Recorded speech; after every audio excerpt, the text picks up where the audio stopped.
días, hermanos y hermanas. Es un gusto enorme estar con ustedes aquí en la mañana de hoy. Muchas gracias a Javier por la invitación. Con Javier hemos tenido la oportunidad de compartir en algunos eventos teológicos en América Latina y ahora trabajamos juntos en un proyecto de un librito con otros teólogos latinoamericanos para tratar de responder a algunos asuntos importantes en nuestro contexto. Qué privilegio tienen ustedes de tener un pastor, un doctor en teología como pastor. Eso es un fenómeno muy raro en América Latina. De verdad que yo personalmente no conozco otra iglesia que tenga ese privilegio.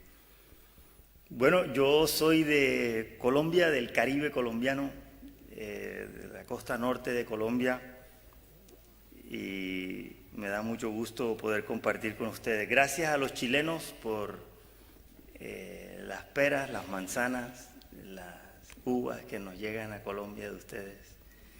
Ya no tanto el aguacate Hass, porque Colombia ahora se volvió exportador de aguacate también. Pero gracias por estos vínculos que tenemos también como latinoamericanos.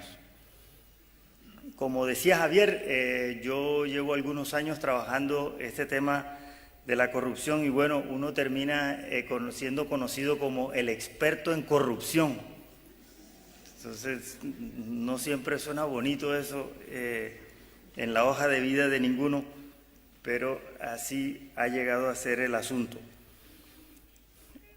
Hace casi un año estaba yo en otro país de América Latina compartiendo sobre este tema y había una reunión más o menos pequeña y se levantó una persona, una señora, a contar algo sobre esto de la corrupción.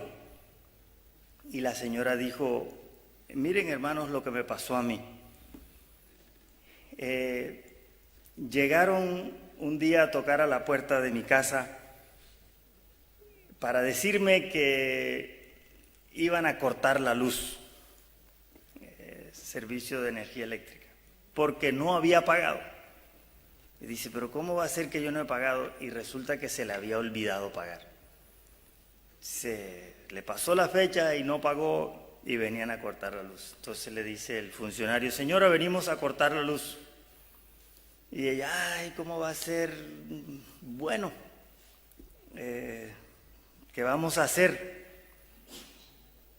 Y sí, y el funcionario le dice: señora, ¿se va a dejar cortar la luz? Y ella dice: pues, pero sí, ¿qué se va a hacer? Y el tipo le dice: pues hacer es lo que se puede. Sí, ya ustedes me entienden. Bueno, entonces no le cortaron la luz. A los pocos días, misma historia, llega un funcionario: señora, usted no ha pagado el agua, venimos a cortar el agua. ¿Cómo va a ser? Se le había olvidado también cortar. Esa es como la memoria freudiana, ¿no? Que se le olvida a uno lo que uno no quiere recordar. Y señoras, bueno, sí, ¿qué vamos a hacer? Señora, ¿se va a dejar cortar el agua? La misma historia. Bueno, y pasa así, ya van a la tercera, lo mismo, y la señora iba a hacer lo mismo. Y llega un momento en que ella reflexiona y dice: pero ¿yo qué estoy haciendo? ¿Cómo voy a hacer yo esto otra vez? Esto a mí no me queda bien como pastora de la iglesia. A mí me impresionó la honestidad de esta hermana, de cómo dijo lo que a ella le había pasado y cómo llegó un momento en que reflexionó y dijo: esto no está bien. Y es una pastora de una iglesia. Y uno se pregunta: ¿cómo es eso posible? Hay una cosa que yo digo siempre que hablo del tema de la corrupción, y es esta: un estudio hecho en Indonesia revela que los países más corruptos del mundo son los más religiosos. Y no importa si son budistas, musulmanes o cristianos. Los países más religiosos son los más corruptos. ¿Y por qué? Dice uno. Porque la expectativa, ¿cuál es? Que debería ser lo contrario. Desde la perspectiva cristiana, ¿qué se dice? Que evangelicemos, que se convierta la gente para que nuestro país cambie. ¿Cierto? Que con la evangelización se transforma la sociedad. Pues no ocurre. Porque a mayor religión, más corrupción. El mismo autor de este trabajo de investigación se da la tarea de preguntarse por qué es que ocurre esto. Y la respuesta es muy sencilla, tan sencilla que cuando uno encuentra esos artículos que salen publicados en revistas académicas, uno dice, pero eso lo hubiera dicho yo también. Esa es la respuesta. Y la respuesta realmente es muy sencilla. Y es esta. La gente religiosa, por lo general, se dedica más al objeto de su culto que a las implicaciones éticas de ese culto. Todo gira alrededor del objeto de adoración y poco se elabora sobre qué implica esto. ¿Qué implica adorar a este Dios? Y nosotros, gracias a Dios, que tenemos en la Escritura muchos ejemplos de estas implicaciones. Y la Biblia está llena de ejemplos de los que no vieron las implicaciones. Yo tengo entendido que esta es una iglesia comprometida con el Señor, comprometida con la ética cristiana, con las implicaciones de la fe. Entonces les ofrezco esta reflexión como para que sigamos pensando en eso, porque yo sé que aquí no es la primera vez que van a pensar en las implicaciones éticas de nuestra fe. ¿Por qué se piensa más en las implicaciones en términos de culto, de adoración, del objeto de culto, y no en las implicaciones éticas? Pueden haber muchas explicaciones. Algunos van a decir que es lo más fácil, que el ser humano tiene más inclinación hacia lo religioso y poco hacia lo ético por naturaleza, en fin. Pero aquí en este salmo que hemos leído, el Salmo 26, encontramos a un creyente que piensa en qué significa creer en Dios. Y yo he querido llamar esto como la autoridad para predicar. ¿De dónde viene la autoridad para hablar del Evangelio?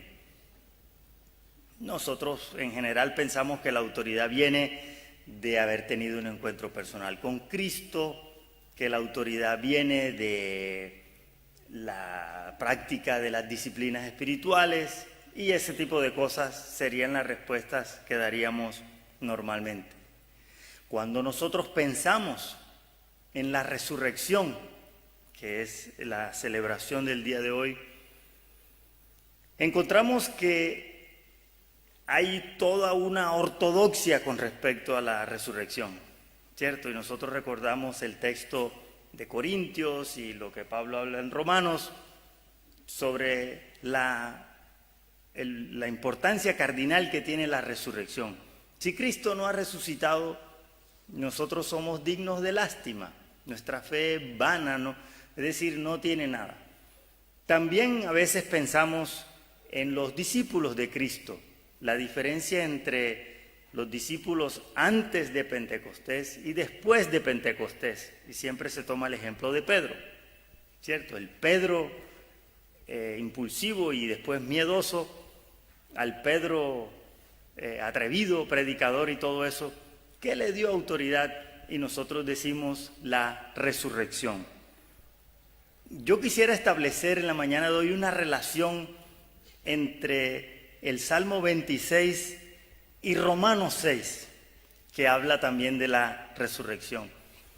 Entonces, si pueden tener un dedo en un pasaje y el otro en el otro para mirar. Dice el Romanos capítulo 6, en la Nueva Versión Internacional, ¿qué concluiremos? ¿Vamos a persistir en el pecado para que la gracia abunde? De ninguna manera.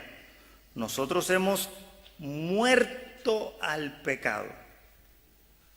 ¿Cómo podemos seguir viviendo en él?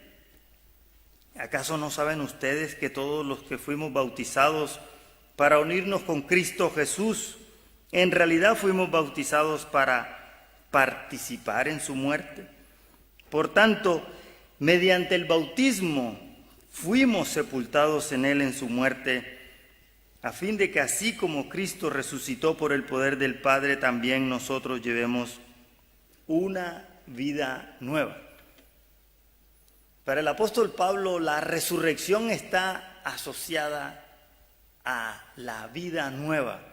Entonces dice, el bautismo es una representación, una dramatización de esa nueva vida. Morimos al pecado y resucitamos para una vida nueva. Lo que ocurre con la ética cristiana muchas veces es que tenemos la tendencia a conformarnos con una pequeña lista que nos diferencie de los demás que no conocen a Cristo. Y normalmente esa lista se parece a la que encontramos en la misma epístola a los Romanos, en el capítulo 13, versículo 13 dice, vivamos decentemente como a la luz del día. Y aquí está la listica que nosotros a veces seleccionamos. No en orgías y borracheras. No en inmoralidad sexual y libertinaje, ni en disensiones y envidias. Entonces los creyentes tenemos la tendencia a hacer una pequeña selección de cosas de las que decimos, ahí está, nosotros tenemos una vida nueva porque no participamos de estas cosas. Pero quedan temas como la corrupción que nosotros no vemos, también por una razón muy sencilla. La razón principal por la que nosotros no vemos la corrupción de la que participamos es porque la corrupción es parte de la cultura. Y nosotros no vemos nuestra cultura. Nosotros somos conscientes de nuestra cultura cuando un extranjero viene y nos lo hace ver. O cuando nosotros salimos de nuestro país y estamos en otra parte, nos damos cuenta que aquí se hacen las cosas de otra manera a como se hacen en nuestra tierra. Entonces la cultura es como el acento que uno tiene, el acento como el que uno habla. La mayoría de la gente que no ha salido a otros países o no ha viajado mucho piensa que no tienen acento, que ellos hablan el idioma puro y verdadero y que no tienen acento de ninguna clase hasta que se relacionan con otros y dicen, pero este habla diferente. Y claro, uno piensa que el otro habla diferente a veces para pensar que el otro habla mal y uno es el que habla bien. Entonces la cultura en general nosotros no la vemos, pero la cultura es la que determina muchas de nuestras acciones. Ahora volvamos al Salmo 26. Da la impresión que en este Salmo hay alguien que ha sido acusado falsamente de algo. Se le acusa y los enemigos que lo acusan son peligrosos. Este salmo, si me permiten un pequeño comentario sobre estructura literaria, es como, ustedes han visto esas fotos de un lago que está rodeado de árboles, ¿cierto? Uno toma una foto del lago y todo lo que está frente al lago se refleja en el agua, ¿cierto? Y se forma como un espejo. Lo mismo de arriba es lo de abajo. Así es este salmo. Es como un espejo. Y vamos a mirar brevemente cómo este espejo tiene un punto, un vértice donde se encuentra, donde llega, apunta hacia un tema que sería en la foto del lago como la orilla, donde se une el agua con la tierra. Este salmista, este salmo donde el creyente se siente acusado falsamente, le pide al Señor que le haga justicia y dice que ha tenido una vida intachable. Confía en el Señor, le pide al Señor que lo examine, que ponga a prueba su vida, que purifique sus entrañas y su corazón y expresa su confianza en el amor de Dios. Esto mismo que dice en los versículos 1 al 3 se repite de otra manera en los versículos finales 11 y 12. Llevo una vida intachable, otra vez dice, líbrame y compadécete de mí, y habla de caminar en terreno firme. A nosotros en general nos parece extraño que en el Antiguo Testamento uno encuentre individuos que hablen de esta manera. He llevado una vida intachable. Y uno piensa que eso es vanagloria, que eso es arrogancia, que eso es orgullo. ¿Cómo va a decir una persona eso? Pero por este mismo salmo nosotros vemos que no se trata de eso, sino que la persona es inocente con respecto al pecado o al delito del que se le acusa, porque la misma persona le pide al Señor que lo examine y que lo purifique. Sin embargo, sí hay en el Antiguo Testamento algunas oraciones, como en Deuteronomio capítulo 26 y en algunos otros salmos, donde el creyente expresa eso de tener una vida intachable, y no existe, que yo sepa, en la tradición cristiana ese tipo de oraciones. Nosotros tenemos oraciones donde confesamos pecados, donde pedimos que el Señor nos limpie y todo eso, pero no decimos que hemos vivido una vida intachable, ni tampoco hablamos de las buenas obras que hayamos hecho en nuestras oraciones, cosa que sí encontramos en el Antiguo Testamento. Pero como les digo, no se trata de arrogancia, sino de que con respecto al pecado del que le acusan, el creyente se declara inocente. En los versículos 4 y 5 aparece el mismo tema que aparece en los versículos 9 y 10. Y allí es donde habla del tema de la corrupción. Y el creyente en esta oración parece tomar distancia por la conciencia que tiene de este tipo de personas. Yo no convivo con los mentirosos, ni con hipócritas, ni con malvados, ni con perversos. Hay gente específica con la que este creyente dice que no se junta.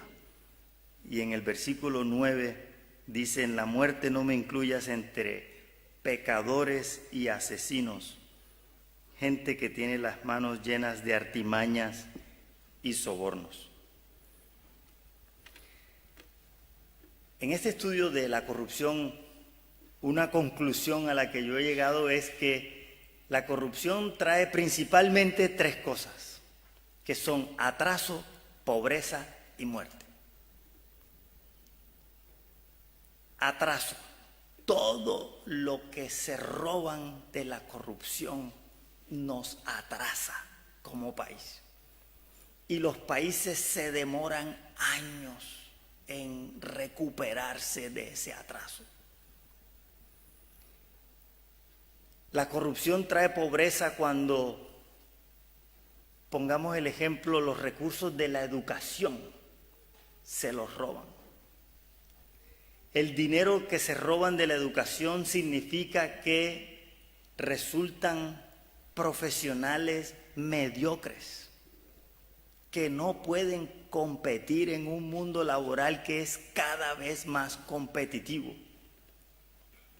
Y a veces nosotros nos engañamos en muchos países de América Latina con lo que yo llamo la cultura del papelito. Como dicen en Perú, papelito gana. Y nos engañamos con programas, por ejemplo, como ocurre en varios de nuestros países, de que vamos a tener un país bilingüe. Bilingüe significa inglés, ¿no? Añadir el inglés. Y se dicen y que se va a capacitar a los profesores, que los estudiantes universitarios salen con un certificado de que hablan inglés, de que saben inglés y todo eso. Y no es cierto. Pero se muestra el papelito que estudió inglés. Y tenemos algunas cosas como, por ejemplo, que en algunas instituciones universitarias el inglés es requisito de grado. Y yo digo, ¿ya para qué? No debe ser requisito de grado, debe ser requisito de estudio, no de grado. Sí, pero la persona estudia y después que ya termina todas las materias donde no usó el inglés para nada, es decir, no investigó en otro idioma, se consigue un certificado y presenta el certificado y luego dice en las actas finales, segunda lengua, inglés. ¿Pero qué segunda lengua si no sabe nada? Y como países eso nos trae atraso. Porque no somos competitivos. Les pongo un ejemplo de pronto odioso, no sé si los alemanes serán enemigos de ustedes todavía o si lo fueron en algún momento, pero uno se encuentra con cualquier jovencito alemán de 15, 17 años y habla inglés con uno como cosa normal. Y uno le pregunta, ay, ¿dónde aprendiste inglés? Y dice, ¿se extrañan de la pregunta? Pues en ninguna parte, en el colegio. ¿Pero no estudiaste en una academia especial? Pues no. Y lo normal. ¿Por qué? Porque tienen otra forma de pensar con respecto a eso. No que en Alemania no haya corrupción, porque sabemos que la hay. Si han oído las historias de Volkswagen, por ejemplo, sí, hay corrupción. La diferencia a veces de nosotros con estos países es que la corrupción de ellos es a lo grande. No se molestan con que un sobornito por sacar un documento, dicen ellos, ¿eso para qué? Si vamos a ser corruptos es que se vea el billete, ¿cierto? Entonces, la corrupción trae atraso, pobreza y trae muerte. Trae muerte porque el dinero que se roban de la salud, por ejemplo, el dinero que se roban en obras de infraestructura que quedan mal hechas, de vías que no tienen la señalización y cosas así, resultan en muerte. Nosotros pensamos muchas veces que una cosita por aquí, otra por allá, no tiene grandes implicaciones. Pero tengan por seguro que con la corrupción a todos nos roban. Y con cualquier corrupción de la que nosotros participamos, estamos contribuyendo al atraso, la pobreza y la muerte. Y no nos preguntamos a veces en los efectos que eso tiene. Aquí habla de asesinos y uno dice, pues yo no he matado a nadie. Pero nosotros tenemos que preguntarnos en cuál es la versión de la historia de nuestro país que nosotros creemos. ¿Cuál es la historia y cuáles son las afiliaciones políticas que nosotros tenemos y cuáles son las historias de muerte que hay en esas tradiciones políticas? Es una pregunta que también tenemos que hacernos, porque tenemos la tendencia a pensar, yo soy fiel seguidor de esto, yo estoy vinculado con esto otro, y no nos preguntamos cuál es la historia de ese partido, cuál es la historia de estas personas con las que nosotros tenemos afiliación política. Les digo que el tema es importante porque nosotros, sin querer, sin intención, podemos terminar participando en actividades de personas que están vinculados a esto de la industria de la muerte. Continuando con el Salmo, en el versículo 6 aparece un tema que se repite en el versículo 8. Nos vamos acercando hacia el centro de esta estructura de espejo. Con manos limpias e inocentes camino, Señor, en torno a tu altar. Señor, yo amo la casa donde vives, el lugar donde reside tu gloria, dice el versículo 8. Nosotros los salmos normalmente los entendemos como el cancionero de Israel, ¿cierto? Se dice así, que este era el libro de cantos de Israel. Y no pensamos normalmente en estos temas como parte del culto. ¿Me entienden? ¿Cómo va uno a hablar de, imagínense ustedes, ponerle música a este salmo y que uno cantar que yo no me junto con asesinos? Y uno dice, pero eso no se le pone música. Sin embargo, decimos que este es el cancionero de Israel, el libro de oración de Israel. Y aquí es donde entra el tema de este autor de Indonesia que les mencionaba.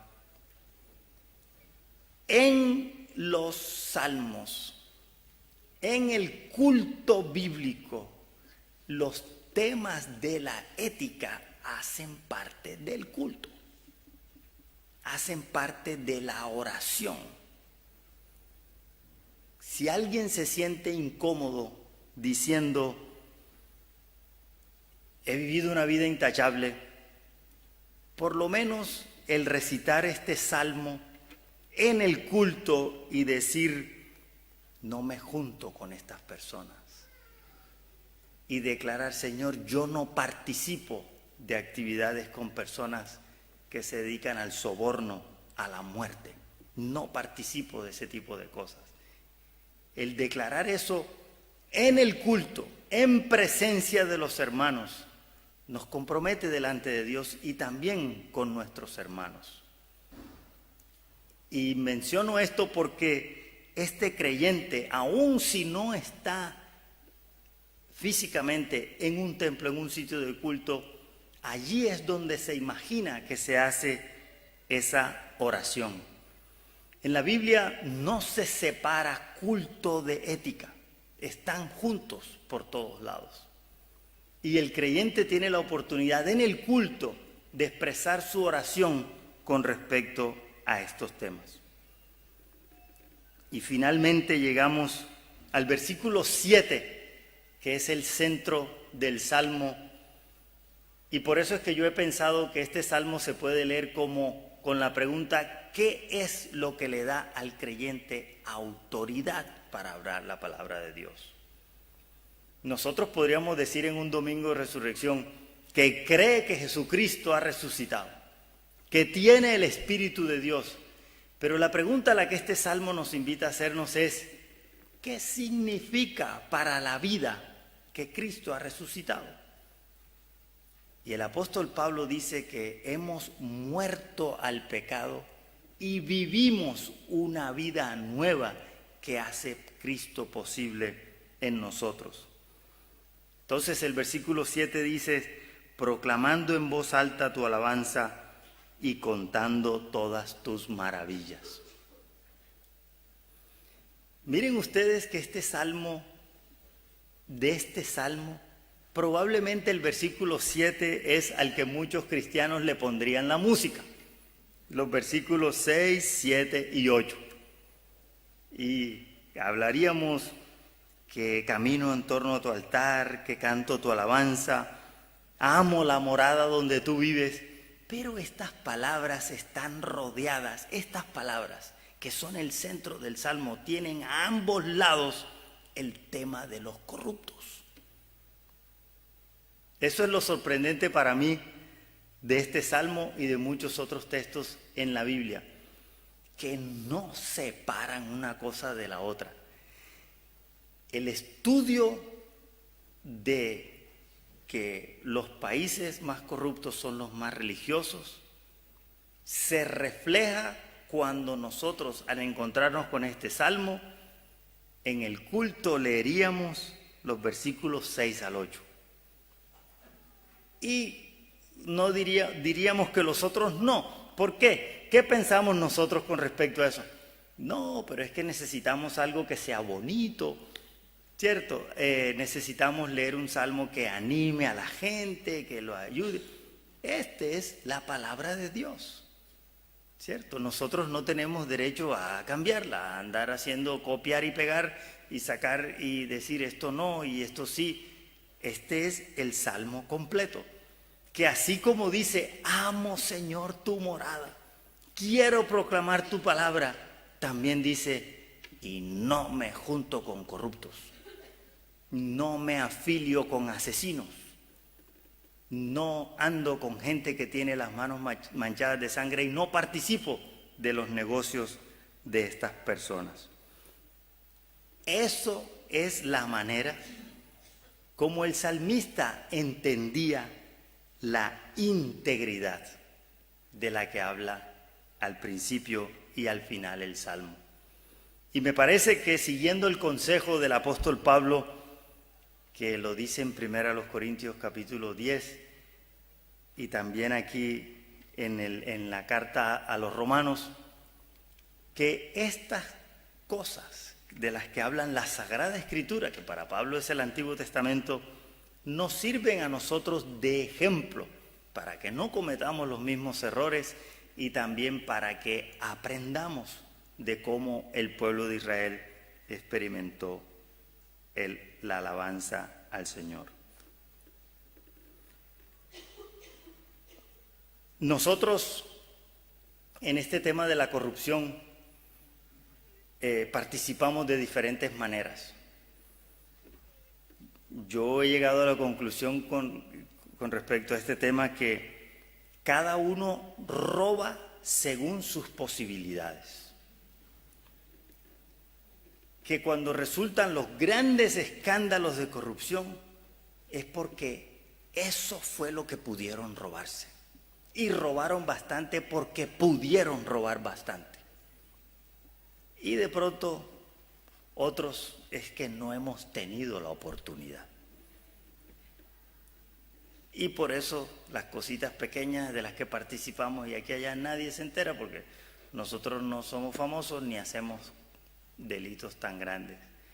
Pero cuando la corrupción es parte de la cultura, de que muchas cosas no se mueven si no se hace algún acto corrupto, entonces termina convirtiéndose en un monstruo enorme que nos afecta a todos de alguna manera. ¿Qué significa que Jesucristo ha resucitado? Significa que hemos muerto al pecado y vivimos para Dios. Y vivimos una vida nueva. A nosotros, en nuestros países, donde la corrupción, como dice un autor peruano, está instalada en las estructuras de nuestros países, nos toca pensar qué significa vivir una vida nueva con respecto al tema de la corrupción. ¿Qué significa haber muerto al pecado con respecto a el tema de la corrupción? Pidámosle al Señor entonces que nos ayude a pensar en la vida nueva que nos da el Señor resucitado. Que así como nosotros creemos que no veremos la corrupción, es decir, que nuestro cuerpo será resucitado, ¿cierto? Como resucitó el Señor, también que pensemos en que no veremos la corrupción mientras vivamos aquí en esta tierra, que no participemos en este tipo de cosas, porque es testimonio en contra de la resurrección en la que nosotros creemos. Creer en el Cristo resucitado para nosotros significa vida nueva, muerte al pecado. Y las implicaciones que eso tiene para nosotros debe hacernos pensar en las cosas pequeñas. De pronto no sufrimos del mal de la señora que se le olvida a la señora de los recibos. Yo le dije, bueno, porque ella me preguntó que qué opinaba yo. Le dije, bueno, lo primero que usted debe hacer, hermana, es tomar algo para la memoria, para que no se le olvide pagar los recibos. Y yo le dije, lo segundo que le puedo decir es muchas gracias por compartir ese testimonio, porque usted tiene la sensibilidad de ver que aún en cosas pequeñas, pero también usted ha participado en actos de corrupción. Y ustedes saben que cuando se participa de esas cosas, nosotros nos estamos robando unos a otros, ¿cierto? Nos estamos robando entre nosotros mismos cuando participamos de ese tipo de cosas, de la corrupción, y no dan testimonio de la vida nueva en Cristo. Como les he dicho, esta iglesia yo sé que es testimonio de la esperanza de la resurrección en Jesucristo, que aquí hay unos compromisos serios con la ética cristiana, y por eso mi oración es que el Señor los ayude, no solamente para sentir el orgullo de que somos mejores, sino para que el Señor nos guarde en integridad y también para que nos ayude a hacer misión dentro de la iglesia, porque nos toca hacer misión dentro de la iglesia cada día más. La Iglesia Católica reconoció algo hace unos años que tal vez a nosotros nos toca reconocer. Con esto de que al ver que en algunos países aumentan en grandes números la cantidad de convertidos, la Iglesia Católica hace algunas décadas decidió que tenían que reevangelizar a los católicos por el tema ético. Es posible que a la luz de los grandes números de conversiones en países latinoamericanos, que no representa la transformación esperada, sino que se mantiene todo lo mismo, nos toque a nosotros los cristianos evangélicos ahora pensar en una reevangelización y pensar en el tema de qué implica seguir a Cristo resucitado con respecto a la corrupción. Oremos. Padre nuestro, te damos gracias en este día porque como celebramos, la tumba está vacía.